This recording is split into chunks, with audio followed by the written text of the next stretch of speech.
नमस्कार दोस्तों, स्वागत है आपका करंट अफेयर डीप डाइव में।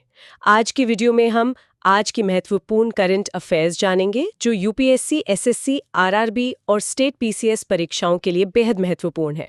जी बिल्कुल। और आज के हमारे इस डीप डाइव में ना हमारे पास अलग अलग सोर्सेज का एक बहुत ही दिलचस्प स्टैक है। हाँ, मतलब हमारे पास कुल 17 अलग अलग विषयों से जुड़े दस्तावेज हैं और इनमें एक तरफ तो पुरानी ऐतिहासिक संधियां हैं और दूसरी तरफ अगर देखें तो वन्यजीव संरक्षण में इस्तेमाल हो रही एआई जैसी मॉडर्न तकनीक की रिपोर्ट्स भी हैं। सही कहा। इसके साथ ही ग्लोबल हेल्थ और डिफेंस सेक्टर के कुछ बहुत ही जरूरी अपडेट्स भी आज हम कवर करेंगे। बिल्कुल। तो हमारा जो मुख्य मिशन है आज वो यही है कि इन सभी अलग अलग लगने वाले सोर्सेज से ना हम सबसे महत्वपूर्ण और एग्जाम ओरिएंटेड फैक्ट्स को निकालें और उन्हें एक लॉजिकल तरीके से समझें। और इस विश्लेषण की सबसे खास बात यही होने वाली है कि हम सिर्फ क्या हुआ ये नहीं रटेंगे, हाँ, बल्कि इसके पीछे का जो क्यों है, मतलब जो इसका ब्रॉड कॉन्टेक्स्ट है, हम उसे भी समझेंगे। क्योंकि कोई भी इंटरनेशनल ट्रीटी या हिस्टोरिकल इवेंट कभी भी हवा में नहीं होता। एकदम सही। तो बिना किसी देरी के 5 मार्च के ऐतिहासिक महत्व से आज की चर्चा शुरू करते हैं। बिल्कुल, शुरू करते हैं। दस्तावेजों में जो सबसे पहला जिक्र है ना, वो 5 मार्च 1931 के गांधी-इरविन समझौते का है। जी, गांधी-इरविन पैक्ट। हाँ, भारतीय स्वतंत्रता संग्राम में इस समझौते ने एक नई दिशा दी थी। लेकिन मैं ये सोच रही थी कि आखिर ब्रिटिश सरकार उस समय बातचीत के लिए एकदम से मजबूर क्यों हो गई थी? देखिए, इसकी जो असली वजह थी ना, वो 1931 से ठीक एक साल पहले शुरू हुई थी। आपको याद होगा, 12 मार्च 1930 को महात्मा गांधी ने साबरमती से अपना दांडी मार्च शुरू किया था। हाँ, ऐतिहासिक दांडी मार्च। बिल्कुल।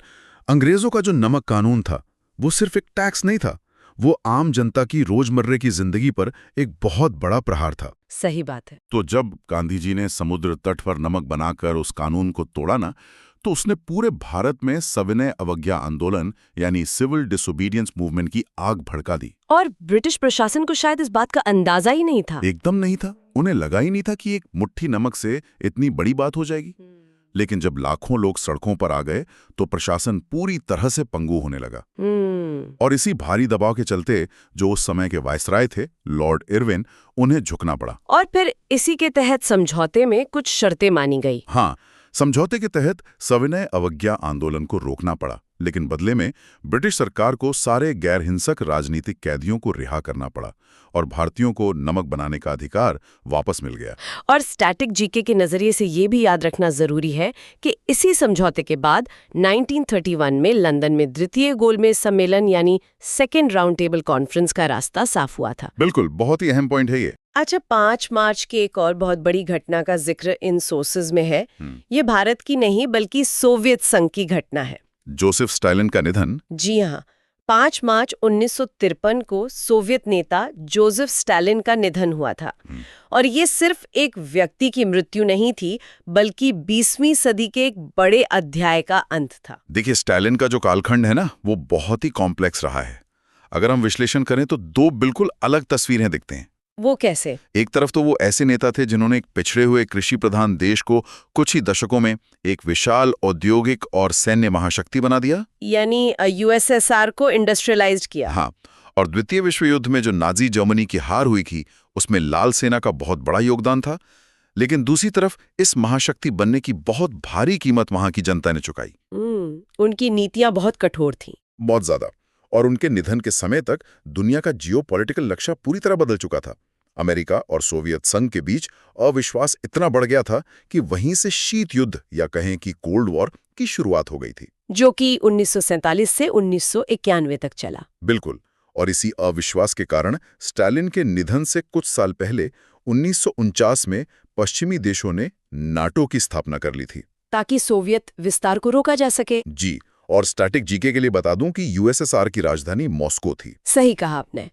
और यही कोल्ड वॉर का दौर था जिसने पूरी दुनिया को हथियारों की एक अंधी दौड़ में धकेल दिया था। बिल्कुल, हथियारों की होड़ मच गई थी। और इसी से जुड़ा हमारा अगला करंट अफेयर है।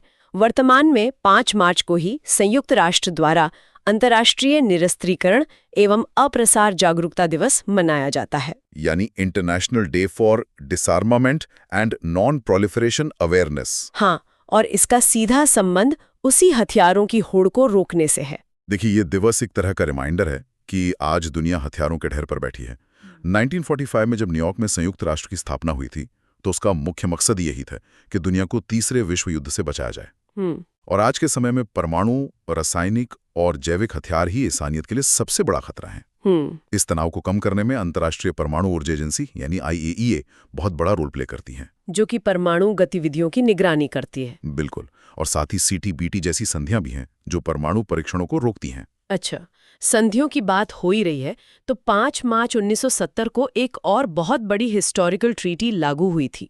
आप NPT की बात कर रही हैं? जी, परमाणु अप्रसार संधि यानी नॉन प्रोलिफरेशन ट्रीटी। इसे 1968 में हस्ताक्षर के लिए खोला गया था और 1970 में ये लागू हुई। इसे तो परमाणु कूटनीति की रीढ़ माना जाता है। माना तो जाता है। इसके 3 मुख्य स्तंभ हैं। पहला कि परमाणु हथियारों का फैलाव रोकना, दूसरा धीरे धीरे निरस्त्रीकरण करना, और तीसरा शांतिपूर्ण ऊर्जा उत्पादन के लिए परमाणु तकनीक को साझा करना। लेकिन भारत ने तो इस पर हस्ताक्षर नहीं किए थे।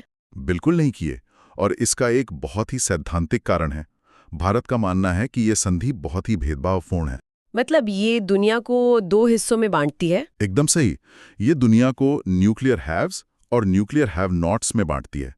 जो P5 देश हैं, USA, रशिया, UK, फ्रांस और चाइना, उन्हें तो ये हथियार रखने की अनुमति देती है क्योंकि उन्होंने 1967 से पहले टेस्ट कर लिया था। और बाकी दुनिया पर बैन लगाती है। हाँ, इसी दोहरे मापदंड की वजह से भारत ने इस पर कभी साइन नहीं किया। ये तो कूटनीति का पक्ष हुआ, लेकिन जो NPT का तीसरा पिलर है, शांतिपूर्ण ऊर्जा उपयोग, वो आज के कॉन्टेक्स्ट में बहुत रेलेवेंट है। बिल्कुल रेलेवेंट है। और यहीं से हमारी अगली खबर आती है।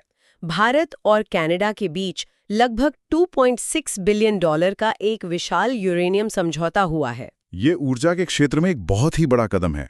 कनाडा की राजधानी ओटावा है और ये दुनिया के टॉप यूरेनियम प्रोड्यूसर्स में से एक है। कजाकिस्तान और ऑस्ट्रेलिया के साथ साथ इसका भी बड़ा नाम है। देखिए, इस समझौते को हमें सिर्फ एक बिजनेस डील की तरह नहीं देखना चाहिए। ये हमारी फ्यूचर एनर्जी सिक्योरिटी की बहुत बड़ी गारंटी है। क्योंकि जलवायु परिवर्तन एक बड़ा संकट है। बिल्कुल। जीवाश्म ईंधन या फॉसिल फ्यूल खत्म हो रहे हैं और उनका कार्बन एमिशन ग्लोबल वार्मिंग बढ़ा रहा है। ऐसे में स्वच्छ ऊर्जा यानी क्लीन एनर्जी के लिए न्यूक्लियर पावर एक बहुत ही स्टेबल ऑप्शन है। सोलर या विंड एनर्जी तो मौसम पर डिपेंड करती है ना। हाँ, वही बात है। न्यूक्लियर रिएक्टर बिना रुके 24 घंटे भारी मात्रा में बिजली पैदा कर सकते हैं।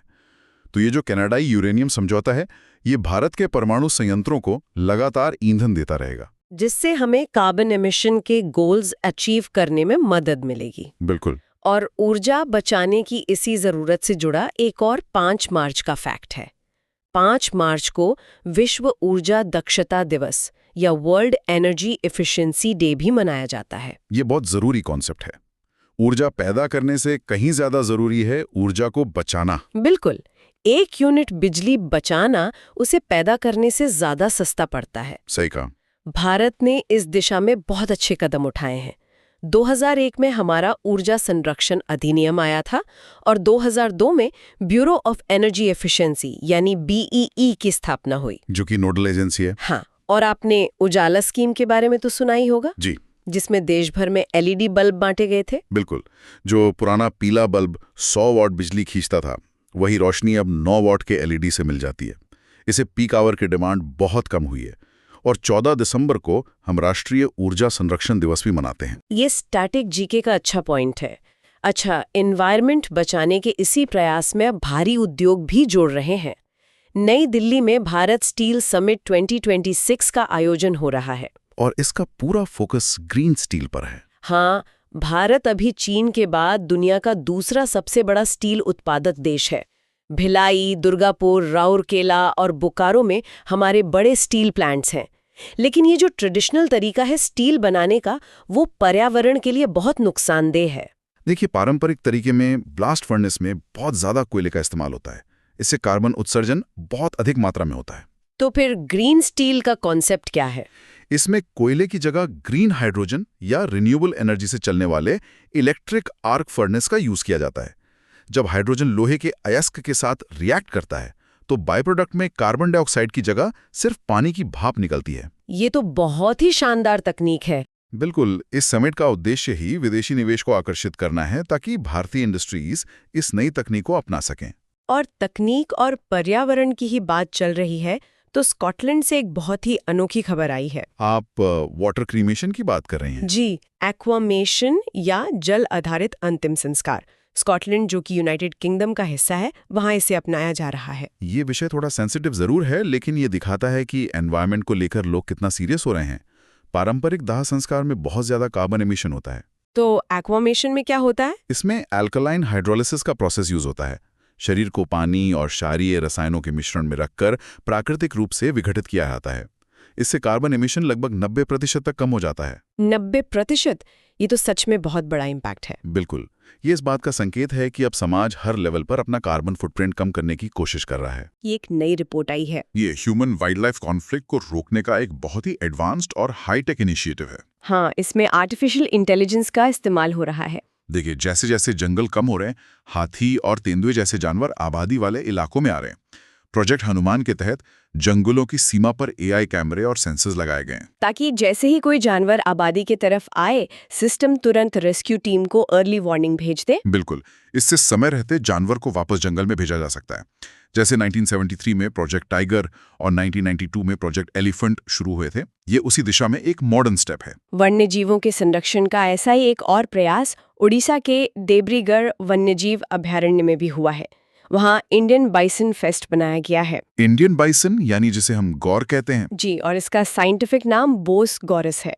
और जब स्थानीय लोगों को रोजगार मिलता है तो वो खुद इन जानवरों के संरक्षक बन जाते हैं। बिल्कुल, यही इसका मुख्य उद्देश्य है। अच्छा, प्रकृति के संरक्षण का एक बहुत ही सुंदर रिजल्ट असम के काजीरंगा में भी दिखा है। वो स्म्यू बत्तख वाला केस। हाँ, काजीरंगा नेशनल पार्क जो यूनेस्को साइट है और एक सींग वाले गैंडे के लिए फेमस है, वहाँ पहली बार स्म्यू नाम की दुर्लभ गोताखोर बत्तख देखी गई है। किसी भी नए या दुर्लभ प्रवासी पक्षी का आना न एक बहुत बड़ा पॉजिटिव इंडिकेटर होता है। मतलब ये एक हेल्दी वेटलैंड इकोसिस्टम को दर्शाता है। एकदम सही। पक्षी बहुत सेंसिटिव होते हैं। अगर पानी में थोड़ा भी प्रदूषण हो तो वो वहां नहीं रुकते। स्म्यू बत्तख का आना साबित करता है कि काजीरंगा का इकोसिस्टम बिल्कुल स्वस्थ और संतुलित है। ये तो संरक्षण की एक बड़ी जीत है और पर्यावरण को बचाने का एक और शानदार रिकॉर्ड वाराणसी में बना है। Guinness world record. जी, दुनिया के सबसे पुराने जीवित शहरों में से एक गंगा किनारे बसे वाराणसी में मात्र 1 घंटे में 2,51,446 पौधे लगाए गए हैं। ये सिर्फ एक रिकॉर्ड नहीं है, बल्कि अर्बन हीट आइलैंड इफेक्ट को कम करने का एक बहुत जरूरी कदम है। अर्बन हीट आइलैंड यानी शहर का तापमान आसपास के ग्रामीण इलाकों से ज्यादा हो जाना। बिल्कुल, और इतने पेड़ एक साथ लगाना हवा को साफ करने और भूजल स्तर को रिचार्ज करने में बहुत मदद करेगा। सही कहा। प्रदूषण की बात हो और हम प्रकाश प्रदूषण को भूल जाएं, ऐसा नहीं हो सकता। तमिलनाडु के नमक्कल जिले की कॉली हिल्स में राज्य का पहला डार्क स्काई पार्क स्थापित किया गया है। देखिए, लाइट पोल्यूशन या प्रकाश प्रदूषण एक ऐसा विषय है जिस पर बहुत कम बात होती है। हाँ, रात में जो इतनी ज्यादा कृत्रिम रोशनी होती है। बिल्कुल, ये रोशनी ना सिर्फ हमारी नींद खराब करती है, बल्कि जानवरों और खगोल विज्ञान यानी एस्ट्रोनॉमी के लिए भी बहुत बड़ा खतरा है। आसमान की चकाचौंध में तारे छिप जाते हैं। तो डार्क स्काई पार्क में क्या होता है? ये एक ऐसा संरक्षित क्षेत्र होता है जहां रात में लाइट के इस्तेमाल पर सख्त नियम होते हैं ताकि आसमान साफ रहे। आपको याद होगा, भारत का पहला डार्क स्काई रिजर्व लद्दाख के हनले में बना था। जी, और अब कॉली हिल्स का जुड़ना साइंस और एस्ट्रोनॉमी के लिए बड़ी खुशखबरी है। चलिए अब हेल्थ और डिफेंस की तरफ बढ़ते हैं। डेनमार्क से एक बहुत बड़ी पॉजिटिव खबर है। HIV संक्रमण को लेकर। हाँ, WHO ने प्रमाणित किया है कि डेनमार्क में मदर टू चाइल्ड ट्रांसमिशन यानी माँ से बच्चे में होने वाला HIV संक्रमण पूरी तरह खत्म हो गया है। ये मेडिकल साइंस में एक हिस्टोरिक माइलस्टोन है और ये कोई रातों रात नहीं हुआ है। इसका सबसे बड़ा कारण डेनमार्क का यूनिवर्सल हेल्थ केयर मॉडल है। यानी हर गर्भवती महिला की अनिवार्य और मुफ्त टेस्टिंग होती है। बिल्कुल, और अगर संक्रमण मिलता है तो तुरंत एंटी रेट्रोवायरल दवाइयां शुरू कर दी जाती हैं, जिससे वायरस बच्चे तक नहीं पहुंच पाता। और स्टैटिक जीके के लिए याद रखें कि WHO की स्थापना 1948 में हुई थी और इसका मुख्यालय जेनेवा में है। बिल्कुल। अब अगर समुद्री सुरक्षा की बात करें तो इंडियन ओशन नेवल सिंपोजियम यानी आयोन्स की चर्चा करना जरूरी है। जी, आयोन्स हिंद महासागर दुनिया के व्यापार का बहुत बड़ा रूट है। और ये मंच तटीय देशों की नौसेनाओं को साथ लाता है। हाँ, और सबसे दिलचस्प बात यह है कि 2008 में इसकी शुरुआत भारतीय नौसेना की ही पहल पर हुई थी। इसका उद्देश्य समुद्री डकैती को रोकना और आपदा के समय मिलकर काम करना है। और भारतीय नौसेना से ही जुड़ा एक अपॉइंटमेंट भी आज की न्यूज में है। बीपी सिंह को नौसेना आयुध महानिदेशक बनाया गया है। Director general of naval armament. ये बहुत ही क्रिटिकल टेक्निकल पोस्ट है। इनका रोल क्या होता है? पूरी नौसेना की मिसाइलों, टॉर्पीडोज और गोला बारूद का मैनेजमेंट और सप्लाई सुनिश्चित करना इन्हीं की जिम्मेदारी होती है। हथियारों को हमेशा रेडी टू फायर मोड में रखना होता है। और नौसेना दिवस हम 4 दिसंबर को मनाते हैं। सही कहा। और आज के हमारे इस डिस्कशन की आखिरी खबर एविएशन सेक्टर से है। मंगलुरु अंतर्राष्ट्रीय हवाई अड्डे को लगातार दूसरे साल बेस्ट एयरपोर्ट एट अराइवल्स का ASQ अवार्ड मिला है। Airport service quality award. और ये अवार्ड मॉन्ट्रियल स्थित एयरपोर्ट्स काउंसिल इंटरनेशनल यानी ACI द्वारा दिया जाता है। तो ये अराइवल्स पर बेस्ट होने का क्या मतलब है? इसका मतलब है कि जब यात्री लैंड करते हैं तो बैगेज क्लेम, इमिग्रेशन और साफ सफाई के मामले में उन्हें बेस्ट एक्सपीरियंस मिला। और ये अवार्ड पैसेंजर्स के डायरेक्ट फीडबैक पर बेस होता है, जो इसे और भी खास बनाता है। बिल्कुल। तो आज हमने 1931 के दांडी मार्च से लेकर परमाणु संधियों, यूरेनियम डील, एक्वामेशन और डेनमार्क के हेल्थ अचीवमेंट तक बहुत कुछ कवर किया। और इन सबको एक साथ देखने पर ना एक बहुत ही गहरा पैराडॉक्स या कहें कि विरोधाभास नजर आता है। वो क्या? देखिए, एक तरफ तो दुनिया को न्यूक्लियर वेपन्स जैसे स्पष्ट खतरों से बचाने के लिए 1970 की NPT जैसी सख्त वैश्विक संधियां हैं। और दूसरी तरफ आज हमारे पास स्कॉटलैंड का वाटर क्रिमेशन और भारत का ग्रीन स्टील जैसे इनोवेशंस हैं, जो बहुत ही शांतिपूर्ण तरीके से हमारे ग्रह को बचा रहे हैं। हाँ, ये तो है। तो सोचने वाली बात यह है कि क्या भविष्य में दुनिया को हथियारों से ज्यादा लाइट पोल्यूशन या कार्बन एमिशन जैसी अदृश्य चुनौतियों से लड़ने के लिए नई वैश्विक संधियों की जरूरत पड़ेगी? ये सच में एक बहुत ही थॉट प्रोवोकिंग पॉइंट है। हथियारों से ज्यादा शायद ही अदृश्य खतरे हमारा भविष्य तय करेंगे। और मुझे लगता है हमारे श्रोताओं के लिए भी ये सोचने का एक बहुत अच्छा विषय है। बिल्कुल। तो दोस्तों, ये थे 5 मार्च 2026 के सबसे महत्वपूर्ण करंट अफेयर्स, जो आपकी आने वाली सभी प्रतियोगी परीक्षाएं, UPSC, SSC, रेलवे, बैंकिंग और स्टेट एग्जाम्स के लिए बेहद महत्वपूर्ण है। जी हाँ। अगर आपको ये सेशन उपयोगी लगा हो तो वीडियो को लाइक करें, अपने दोस्तों के साथ शेयर करें और ऐसे ही रोजाना एग्जाम फोकस्ड करंट अफेयर्स के लिए हमारे channel current affairs deep dive को सब्सक्राइब करना बिल्कुल ना भूलें। बिल्कुल सब्सक्राइब करें। हम मिलेंगे अगली वीडियो में नए और महत्वपूर्ण करंट अफेयर्स के साथ। तब तक पढ़ते रहिए, सीखते रहिए और अपने लक्ष्य की ओर लगातार बढ़ते रहिए। धन्यवाद।